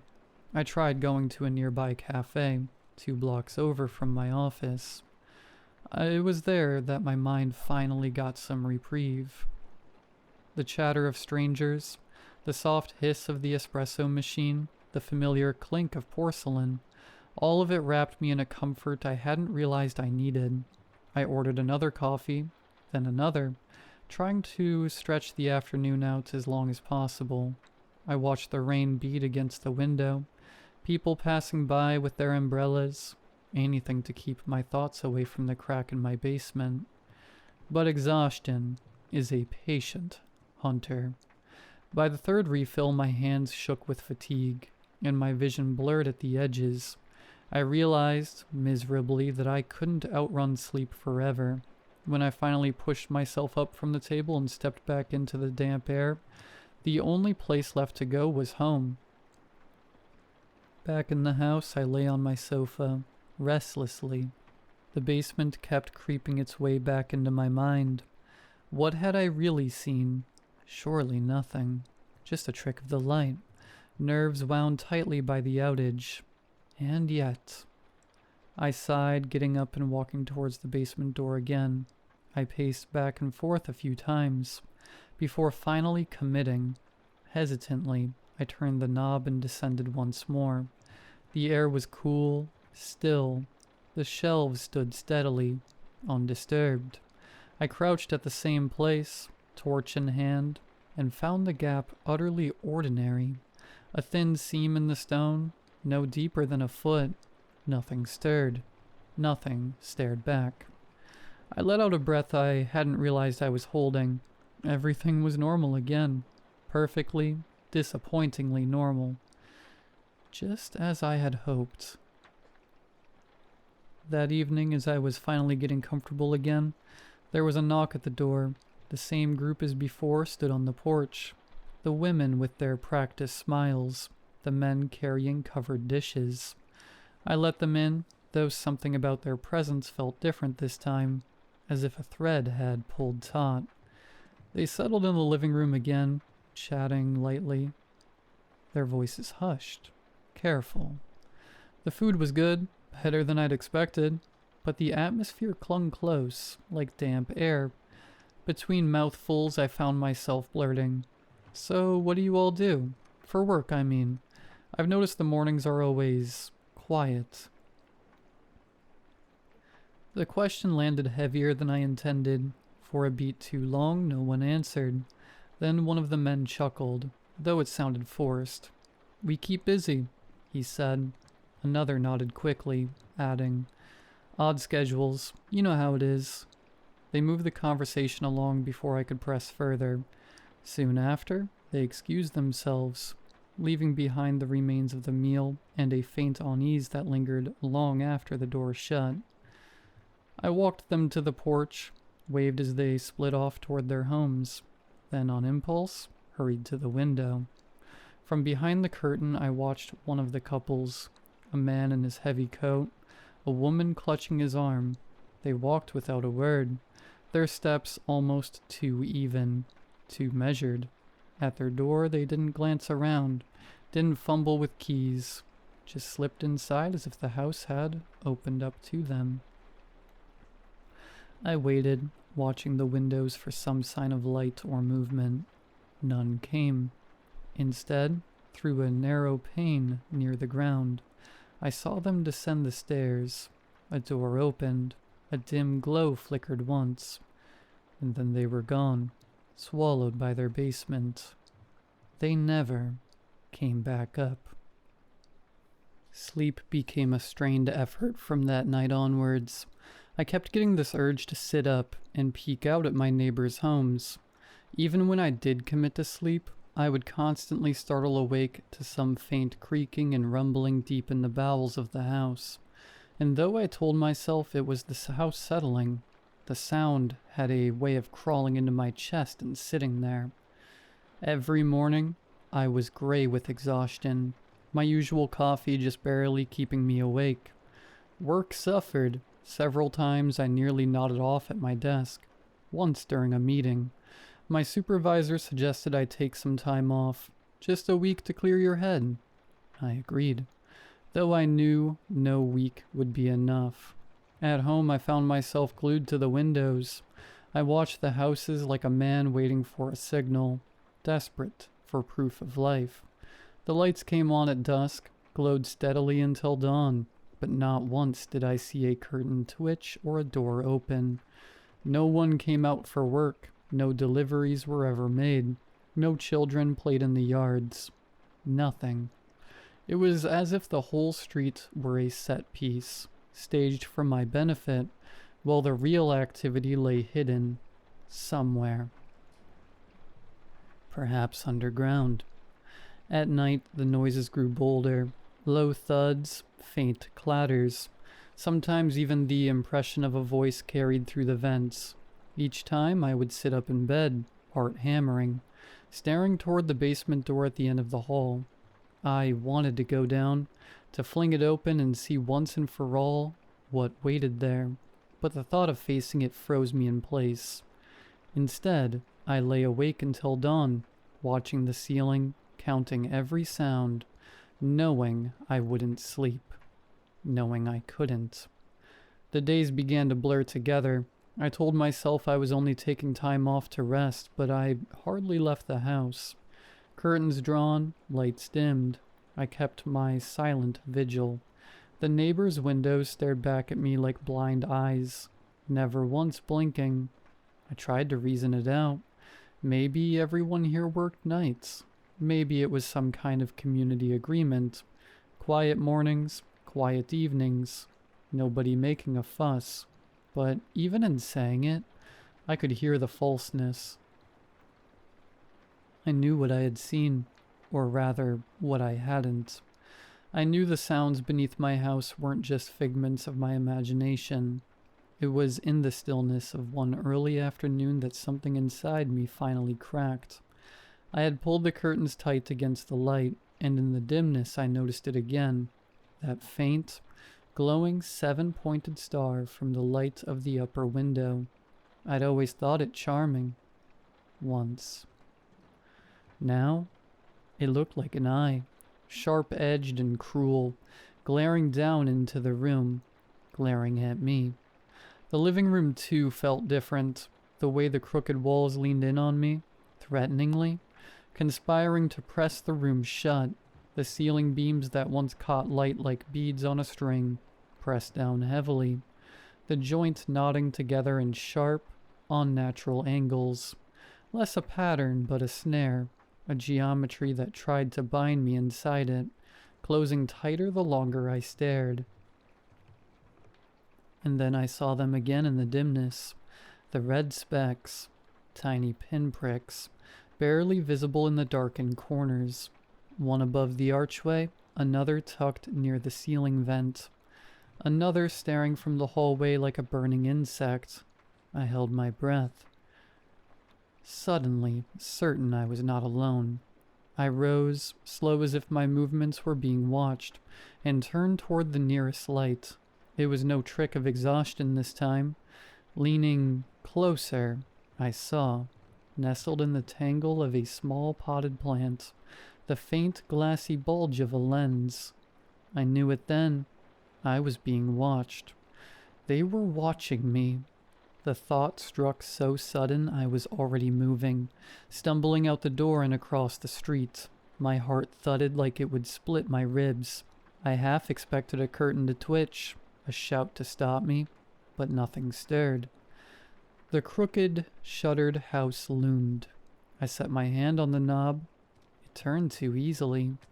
The lock had clicked, yes, but shallowly, like a toy made only to sound real. The door swung inward at the faintest push. Inside, the air was cool and stale, as though sealed for years. The living room was tidy, too tidy. A half-read magazine curled yellow on the table. Cushions plumped, curtains half open. It felt staged, preserved, not lived in. The silence here was heavier than in my own house, not absent of sound, but absence of life. Every object seemed set slightly apart from itself. My breathing rasped too loud as my gaze fixed on the plain wooden door at the end of the hall. The basement. I told myself I'd only look, only open it and see, but my hand was already on the knob, already turning. The hinges moaned as I pulled it back. A damp draft curled up from below. I crouched at the top of the stairs and peered down. The light didn't reach far, just the first few steps. Then shadow. A smell of earth rose up, faintly metallic, and steadying myself against the frame, I began to descend. The steps creaked under my weight, each one louder than the rest. I half expected the neighbors to come rushing in, demanding to know what I was doing in their house. But no one came. The air grew colder the farther down I went, the draft sharper against my skin. The bathroom was ordinary, too ordinary. A washing machine sat in the corner, boxes stacked neatly against the wall, the faint smell of detergent clinging to the stillness. For a moment, I almost laughed at myself. Had I really imagined everything? Of course I hadn't. I narrowed my eyes, searching. For what, I wasn't sure. And then my sight caught the far wall.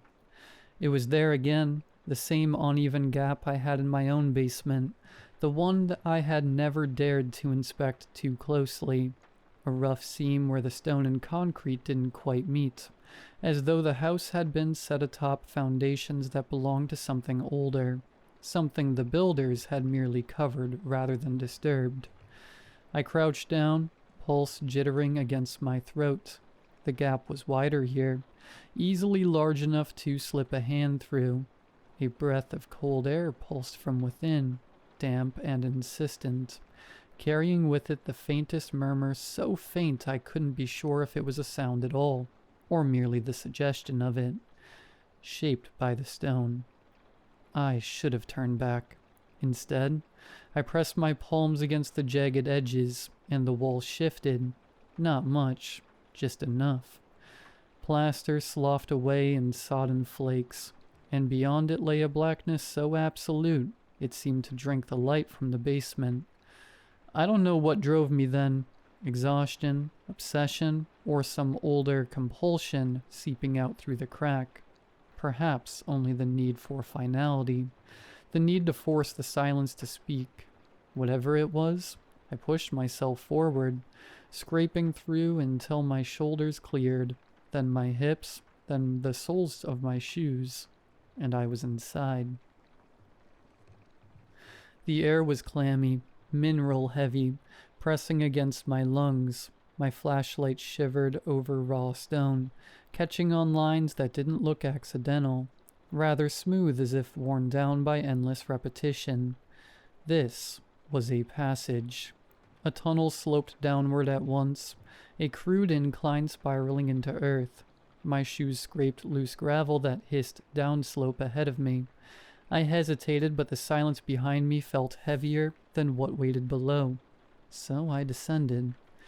The air changed as I went. Cooler, yes, but laden too, as if with centuries of dust ground too fine to ever settle. Each breath tasted metallic, faintly briny, as though seawater had long ago seeped into the rock and lingered still. A sound began to emerge. Not voices, not exactly. More like the collected breath of many people whispering just at the threshold of hearing. Not rising or falling, but merging into a single tide pull of sound. I froze, straining to distinguish words. None came, only the endless susurrus, like waves sucking at shingle, patient and eternal. Every few steps I looked back. The pale rectangle of the basement was shrinking, already no more than a warped glimmer. My stomach clenched. If that wall sealed itself again, if it had ever been a wall at all, then no one would ever know I was down here. Still, I kept walking. I followed the whispering. The passage twisted illogically, curving left, plunging downward, rising again. My sense of distance unraveled. I could not tell whether I had gone 50 feet or 500. The air was cooler still, carrying the musk of confinement, a scent like bodies packed too close together in the dark, though none were there. Then at the precipice of nausea and misdirection, I noticed it, a hairline crack in the tunnel wall, faintly familiar. I leaned closer, pressing my eye against it, and my heart lurched. On the other side of the thin veil of earth was a room I knew too well. The bare concrete floor, the slant of the steps, the jumble of paint cans in the corner. My basement. The whispers swelled as if pleased by my recognition. For a mad instant, I felt like they were urging me onward, coaxing me deeper into the labyrinth that stitched neighbor to neighbor, home to home, until perhaps the whole street was webbed together in a single buried artery. Following the noises, I eventually squeezed through a narrow cleft in the stone, the rough edges rasping my shoulders and peeling cloth from my sleeves, finding myself in a vast chamber. The air hit me like damp wool, heavy, wet, and sour with the layered stench of decay. The ceiling hung so low I had to stoop, its surface bristling with roots and beads of black condensation that flattened and burst with slow, deliberate ticks. Candles jammed into fissures spat and wept down their stubs, their glow smeared and multiplied in the sweat of the stone. Shadows leaned unnaturally long, folding and overlapping until they seemed to bend around some hidden core, as though the walls themselves recoiled from illumination. On the earthen floor lay 6 bodies, each arranged with care along the prongs of a vast figure, gouged into the soil. Death had marked each differently. One collapsed into an articulated cage of bone, still wearing the husk of a funeral suit. Another shivered to a leathern skin that clung tight as drumhide. Another bloated with the greenish swell of half-preserved flesh. A slick of fat glistened at the jaw of one, hardened to yellow wax where it touched the dirt. The mingled odors of sweet corruption, dry mildew, and old earth rolled together into something nauseating but almost reverent, like incense turned sour. The 7th space was gaped empty, its soil churned with fresh scarring, as though impatient hands had redrawn the lines again and again, sharpening the groove to accept what must soon complete it. Then I looked up. The walls were crowded with photographs, whole families smiling stiffly on front porches, children's portraits, candid shots from kitchens and backyards. Beneath them, yellowed leases, school certificates. The utility bills were pinned in meticulous rows. One cluster of images showed a man and woman whose features matched 2 of the bodies on the ground. Another cluster matched the others. And then, farther along, I saw my own face, my parents, my siblings, my resume, copies of letters I'd written years ago. Camera feeds flickered above it all. My living room, my bedroom, my basement stairs. The pattern was undeniable. These were the former residents of my house. I shuddered to think what that meant for me. Around the chamber's edge the neighbors stood in a ring, their faces half lost in the glow, lips working in a ceaseless chant. The sound was not speech so much as grinding cadence, breath drawn ragged, consonants bitten short, syllables collapsing into one another until they became a shingle of sound that scraped their ear raw. I pressed myself against the damp, sticky wall, hardly daring to breathe. Their voices rose and fell in uneven cadence, half prayer, half conversation, like a crowd rehearsing lines from different plays. He suspects. No matter, tonight he belongs to our Lord. Then, cutting through the babble, came a tone I knew at once, calm, polished, practiced. The realtor, the same voice that had once praised crown molding and promised a house with character. Smooth, unshakable, the voice of someone who never failed to close a deal. His place has been waiting. she said, her words rounded and precise. The walls already know his name. Our Lord already knows his name. They resisted too, murmured a man, almost sheepish. They fought, said another. They wept, sighed a third, almost fond. But all children sleep in the end, as will the seventh, the realtor replied, rising above them. And when the seventh sleeps, the circle will be complete. Our Lord will breathe through his lungs. Our Lord will see through his eyes.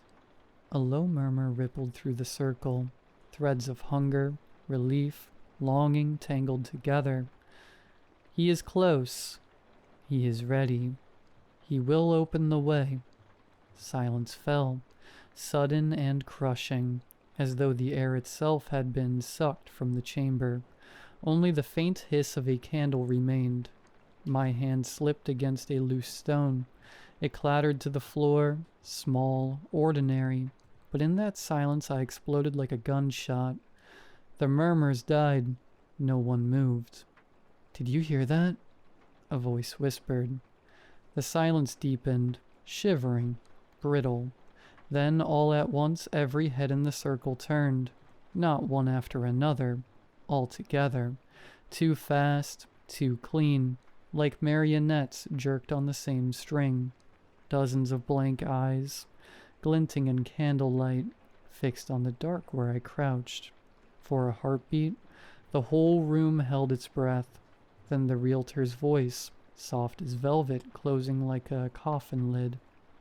He is here. Adrenaline seized me like a hand on my spine. I lurched upright and bolted, some skinning my arms as I tore down the passage. Behind me came the shuffle of shoes on earth. Not frantic, not clumsy, but steady. Too steady. Dozens of feet striking in perfect unison, every step slamming the chamber like a drum beat inside my skull.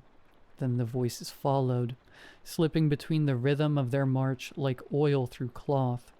"Don't run," one said, hollow and even. "We don't want you hurting yourself." "Everything will be okay," crooned another, the syllables thick and honey slow. The tunnel pressed in tighter, my vision strobing at the edges. I dropped to my knees, palms skidding on damp stone, groping for the slit of light I swore had been there. My basement, my way out.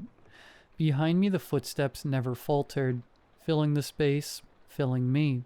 Their march in my blood, now one deafening rhythm, a heartbeat not my own. I shoved a shoulder into the gap, bone grinding against rock. The stone tore at my clothes, bit into my skin. For a moment I was wedged, ribs caught, lungs clenching, the earth holding me fast. The voices drifted closer, weaving between each other like a lullaby. "Come back. You don't have to be afraid."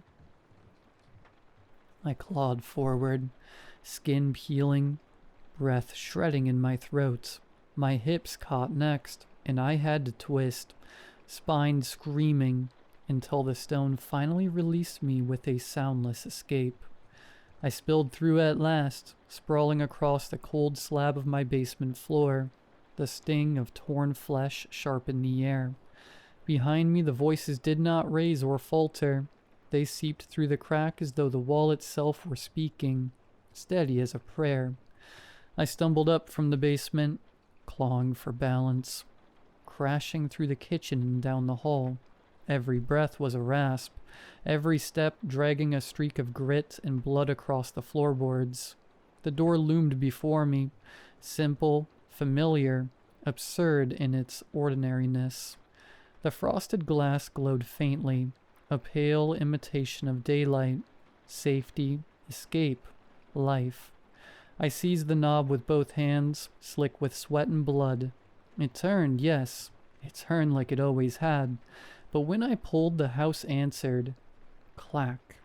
Not the dull, human sound of a deadbolt. No, this was sharper, metallic, hungry, a sound like teeth closing around bone. The seams along the frame shuddered, the wood moaned, fibers tightening like sinew, as if the whole house clenched at once to hold me inside. No, no, no. My own voice came back at me, ragged and unrecognizable. I rushed back to the basement door and threw the bolt, then dragged a shelf into place, books and tools crashing to the floor in a rain of useless clatter. For a moment, silence. Only my pulse in my ears. Then, the sound of the knob turning, softly, patiently. A creak, then a slow knock. 3 measured raps. Murmurs from behind the wood, sweet and stale. Don't lock us out. We all belong here together. Panic clawed higher in my throat. I staggered through the hall, into the kitchen, grabbing at the back door. The knob twisted beneath my palm, but the same click followed, the wood tightening as if bracing itself to hold me in. A shape caught my eye, motion at the window. I turned. Across the yard, my neighbor was stepping from his porch, stiff and deliberate, eyes fixed on me. Then another and another. They crossed the lawn without a sound, gathering along my house.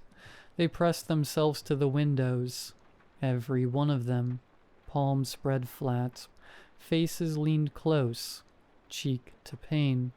Their eyes stared through at me, unblinking, catching the faint light and strange reflections that looked too bright, too wet. A dozen mouths moved at once, muffled by the glass, whispering things I couldn't make out, but all of them smiling, all of them watching. The whispers overlapped, swelled, some voices turning sharp, almost scolding. Stop it, stop it. Our Lord won't be happy with you. Others curled into a cloying sing-song. Don't worry, sweetheart. You're safe here. We'll take care of you. The house vibrated with it, the glass humming faintly as their breath fogged the panes. Smiles stretched too wide, too steady, splitting into snarls and croons. I stumbled back, heart hammering, staring at the impossible wall of faces around me. Every window on the first floor was filled. I was sealed inside, trapped in my own house, their voices clawing at me from all directions. Panic seized me. My eyes shot upward. The stairs, the bedroom. I bolted, 2 steps at a time, my body lurching forward as if chased by the noise swelling below. I burst into my room, chest heaving, and grabbed at the curtain. Outside, my car parked at the curb. My only chance. For a moment I froze, the chanting rising beneath me, swelling into something that wasn't words anymore, just a pressure in my skull. Then I drove my heel into the glass. It shattered around me in an explosion of cold shards, the afternoon air slicing my face. Without another thought, I hurled myself forward, down onto the pavement. The pain was immediate, white hot, snapping through my leg like fire. My ankle folded under me with a sickening crack. I screamed, or thought I did. The sound drowned in the roar of blood in my ears. I rolled onto my side, vision warping, breath hitching against the shock. The night smelled of iron and dust. My face wet where glass had sliced it. Move, move. My car loomed just yards away, unreal and shining under the streetlight. I clawed across the lawn, dragging my useless legs, grass slick beneath my palms. Every shift of my weight sent agony screaming up my body, but the chanting from the house was louder now, echoing out through the broken window, their voices a chorus spilling into the night. Come back. You're safe with us. Don't run. He's waiting for you. I hit the curb, fumbling at my pocket. Keys slick with blood. Somehow I got them into the lock. Somehow I turned. The handle gave, and I dragged myself inside, collapsing against the steering wheel, gasping, the horn blaring once in a long, muffled note. The house behind me pulsed with voices, calling, pleading, demanding. Then the sound changed. No longer steady, no longer coaxing. It broke apart. Ragged sobs, hiccuping wails, voices tearing themselves raw. Some keen like children, others moaned low and guttural, as though their throats were splitting under the strain. And their mouths? God, their mouths. Lips quivering, stretching too wide, some grinning, some crumpled into masks of grief, every face vibrating with need. The voices overlapped until words were nothing but noise, then reassembled, jagged and broken. Our Lord needs you. Our Lord needs your body. What will our Lord do without you? Some shrieked it high and thin, others crooned it like nursery songs, syllables slurring through their sobs. It was a chorus of grief, of hunger, of worship, a sound that didn't belong in human throats. The nearest neighbor pressed her face against the windshield, teeth bared in a rictus that was half a smile, half a sob. Her breath fogged the glass in frantic bursts, and she dragged her tongue across it, leaving a wet smear that ran down like tears. Don't leave us. Don't leave him. Don't leave. Their wailing rattled the streets, a dirge swelling until it shook the engine itself. I twisted the key. Once, twice. My ankle throbbed like fire, the pain snapping my vision white, but I forced it again. The engine coughed, sputtered, then roared. As I slammed the pedal, the car lurched forward, wheels thudding over bodies that broke apart too easily, like brittle effigies stuffed with wet leaves. In the rearview mirror, they collapsed to their knees, clawing at the pavement, arms outstretched, their cries echoing after me. Not anger, not threat, just a howling, endless grief. I didn't stop driving until the houses thinned, until the highway signs gave way to the smear of city lights. Every throb of my ankle was a reminder that I wasn't dreaming. I pushed until the tank hit red and found a cheap motel off the interstate, the kind with buzzing neon and a clerk who didn't bother to look up. For 3 nights I barely slept, curtains drawn tight, TV humming low. Every time I closed my eyes, I saw the glass, the mouths, the way their palms pressed against me like the house itself was breathing. I lived off vending machine snacks and the emergency cash I'd crammed in my glove box months ago and forgotten. On the 4th morning, I couldn't stand it anymore. My leg was swollen purple, every nerve screaming, and I knew I had to tell someone, anyone. The police station was fluorescent and humming, antiseptic in a way that almost calmed me. I stood at the counter, swaying on my good foot, and when the officer asked what was wrong, the words tumbled out. There were people. They were at my house. They wouldn't let me leave. They knew my name. They said things about a lord. I think they wanted to sacrifice me to it. My voice broke. I gripped the counter, knuckles white, trying to steady my breath.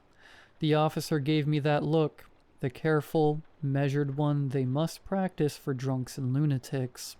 And then my gaze shifted just for a moment to the badge on his chest, and I froze. The badge gleamed under the light, sharper than it should, every line too clear. I'd seen them before. Hell, maybe this one had always been like that, but looking at it now, it seemed wrong, too perfect, too deliberate, each point cutting the air like a blade. Was it? My throat closed. I forced the words out. Was it always a 7-pointed star?